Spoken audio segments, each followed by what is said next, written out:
Chapter 9 Meditation on Death Maranasati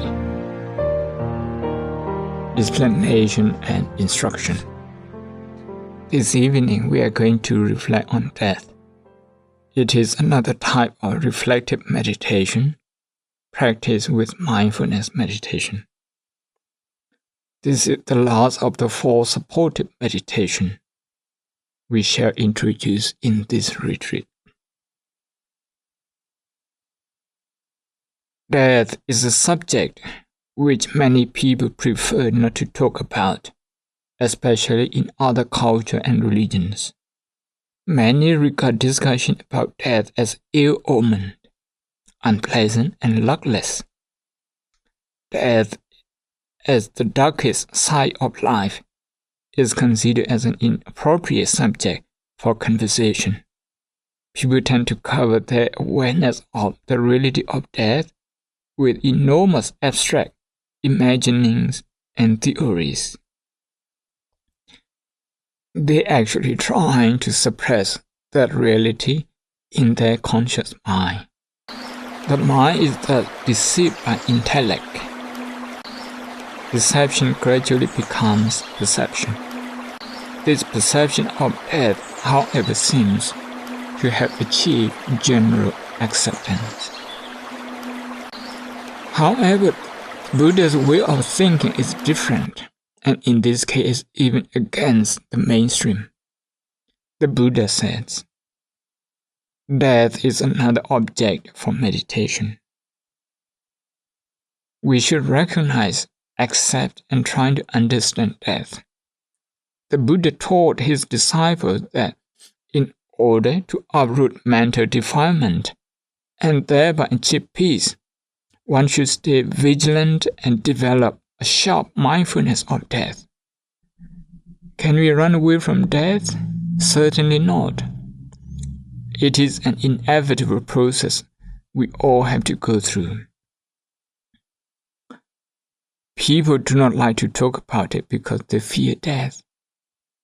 This is true of anybody. Some people also think that talking about death may bring ill fate and could destine them for ruin. The Buddha, however, said that the fear of death arises when there is no insight into death. If you do not talk about it, you will not understand it. That is why this meditation on death is meaningful and worthwhile, however fearful it may sound. This Buddhist approach of acceptance is worth sympathized, indeed accepted in modern psychotherapy. Fear of death. Imagine this room with no light and in silence darkness. If you come across a wire in the dark, you may think that it's a snake, and you will be very frightened. That is because you cannot see what is really there. If you come across a cat, you may think that it's a ghost. You cannot see what exactly there. You just speculate on the sound of the cat's movements and create fear within yourself. Not seeing things as they are makes you scared. It's oppressive to be in the dark because darkness prevents us from seeing many things. Fear, however, is automatically expelled when the light comes. What we need is light that helps us to see a wire as wire, and to make sure that it's not a snake. This is also true even when it comes to matters like death. What we have to do is to understand it, to know what it's like, what fear of death is like. Understanding is likened to light. Many religions throughout the ages have tried to solve the mystery of death and of the fear that is necessarily linked to death. They come up with various philosophies as to what death is in order to dispel fear of death in the minds of the people. There is always consciously or unconsciously a threat of death. No matter how you ignore it, this is a fact of life. The Buddha said that we have to have courage to analyze it and reflect upon it. That courage comes through mindfulness. Many religions are trying to come up with what they think are solutions to solve this psychological problem facing people who live in fear of death. In pre-Buddhist times in India, people said that when someone died, it was just like someone changing clothes, as they did every day. In the same way, the permanent soul was said to keep changing its body from one to another. They believed in rebirth because the idea of rebirth existed before the Buddha's time. This is emphasized in the early scriptures like Upanishads. They said that when someone dies and the soul goes to another body, cycle of birth samsara goes on. So again, the idea of samsara was already there. They said the liberation or moksha comes about when the individual soul, each and everybody is considered to have this individual soul, is reunited with the universal soul, which is called Atman, or the everlasting soul. When these two souls merge together, there is no longer an individual soul or a universal soul. There is only one, according to the Upanishad. When you see two, you are under an illusion. This is a part of their effort to dispel the fear of death. You have nothing to fear because you are one step closer to becoming reunited with the universal soul, which is everlasting. People are usually afraid of impermanence, of cessation, of disappearance, of going away. Therefore, they're trying to come up with an idea of something that is everlasting. Although people are taught to hold on to these ideas based on a belief in something everlasting, still fear doesn't go away. In all the Abrahamic religions like Judaism, Christianity, and Islam, there is one rebirth after death, which is supposed to be after the day of judgment, when one will be reunited with God, the Creator, who will welcome the death into an immortal state. I see this again as an attempt to dispel fear of death. Fear is real. Fear in you, fear in me, fear in everyone in the street regarding death is very real. All these philosophies are formulated with one aim: to lessen the fear of the experience of death. At times, all the theories may give people a sense of security in life, but unfortunately, they could do very little to help one in the face of actual death. I think the actual problem is not death itself, but the fear of death. What we are going to do today is to discuss the fear of death rather than death itself. Imagine we have to live under the shade of the fear of death throughout our life. How can we enjoy our life? Can there be real peace of mind under the shade of death? Before death actually comes, one is already defeated by the fear of it. Fear of death is a fear of future that results in our not being able to live fully at the present moment. We fear and are worried that we are going to lose what we have, unable to accept that things are impermanent. It hurts and discourages one to think that we have to leave all hard-earned wealth and reputation and go. The future always seems something uncertain for human beings. Indeed, uncertainty is the hallmark of life after death. Buddhism says that without fully accepting the uncertainties associated with death, life never feels secure. Life is, of course, naturally insecure. However, it is possible to feel secure amid the insecure, provided we develop our mind dealing with the fear of death here and now, when we still have a lot of time to live. The Buddhist approach to death.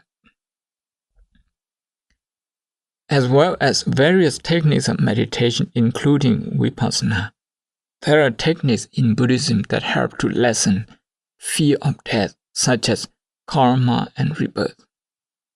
Here, however, we are approaching the problem of fear of death from vipassana meditation point of view. In the vipassana meditation, one of the principles is to start looking at things from the best known point, to progress to the less known. What is best known here is fear.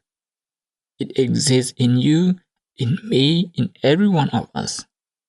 Therefore, we have to start tackling this fear. We do not start from the unknown, which is life after death, and all the mystery connected to it. It is unknown. How can we start with that?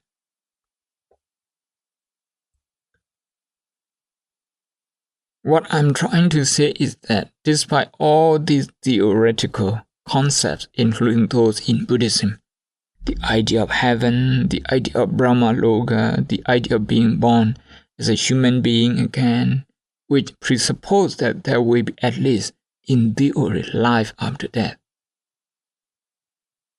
Still, enormous fear surrounds death. So instead of contemplating the less known factors such as rebirth, we will start from the best known, that is fear of death itself. When we understand or comprehend what is fear, we will not then be fearful of death anymore. As long as we live, we will live happily. That is why we reflect on death. Another cause of fear is pride in day-to-day life. We are so proud of who we are, or what we have achieved as a person, or family, or a nation, that we start behaving as though we are not going to die. That we will have to do whatever necessary to protect what we have achieved. On the other hand, knowing what we have to leave any achievement and go at death looks simply so horrifying. Pride is one of the many aspects of attachment and of not letting go. Due to pride, you can also expect tension and conflict even among brothers and sisters and between families. We follow our egoistic tendency by often saying, I want to do this, and no way will I compromise with that.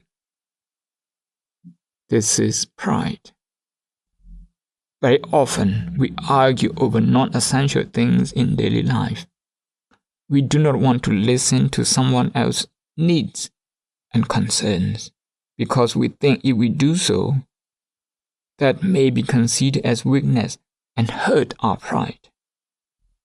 That always creates problems psychologically and then socially. Sometimes it's not about right and wrong that we keep arguing with each other, but rather about resistance from within, where we usually claim, this is my idea, this is my culture. So when you are too proud of your culture, you can never enjoy other culture. This is pride. Young people here in this retreat, like Tom, So and Mala, you have the opportunity to enjoy both culture, maybe even more than two. The best thing is to look at things from Buddhist perspective that nothing is perfect. So no one culture, either Asian or Western, is perfect. Neither is superior to the other. Both have advantages and disadvantages. When we look at life in this way, we gain more than we lose. Otherwise, if we are too proud of Asian culture, we will not be able to get anything from Western culture, and vice versa. You stand to lose out very much in that way. This kind of pride is what we are going to tackle through reflection on death. Lack of the right attitude is another ground for fear of death.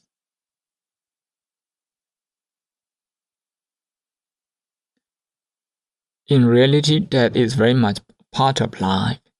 Death has to be viewed in the context of life and life in the context of death. Everything has context, and we need to contextualize our outlook. For example, when we go to funerals, we see the death. If we do not view them in the context of life, we do not get the full picture. Looking at life alone can make us forgetful and arrogant, behaving as if we are never going to die. Focusing on death alone, on the other hand, can bring us disappointment, negative fears, and pessimism. Life and death are two sides of the same coin. It is so much relieving to note that death is common to all, no matter whether you are a billionaire or a pauper, a ruler or a rude, a doctor or a patient, a man or a woman, a grown-up or a baby. Terrifying and painful experience of death is not unique to anyone, nor is it escapable. Contemplation of death is something that can make one a wise person and enables one to view life seriously. When Siddhartha Gautama was a prince, his father arranged everything so that he could not see old people, sick people, and dead bodies. This was because his father, having consulted with his astrologers, was told that his son, the prince, would one day leave home for a homeless life, and the king did not want his son to leave home, but wanted him to succeed him as a king when he died. So till the age of 29, the prince had never seen any of those things, such as death. But just to have seen a dead body, an old man, and a sick man once in his life, only once, that was enough for him to be convinced that this was a real problem facing him as well as the rest of the world, including those nearest and dearest to him, which is his family. That was something that made him determined to go through all the extraordinary experiences, renouncing the princely life, following the well-known religious teachings available in India at that time, and undergoing the hard life of an ascetic. Realizing that death arises at all times while we are still alive in the conventional sense is also very helpful to defeat fear of death. The old cells in the blood die and are being replaced continuously by new ones. It is said that the cells that die and are reborn momentarily are to be in their billions. The mind replaces itself in the same way, but in a much quicker speed. This is the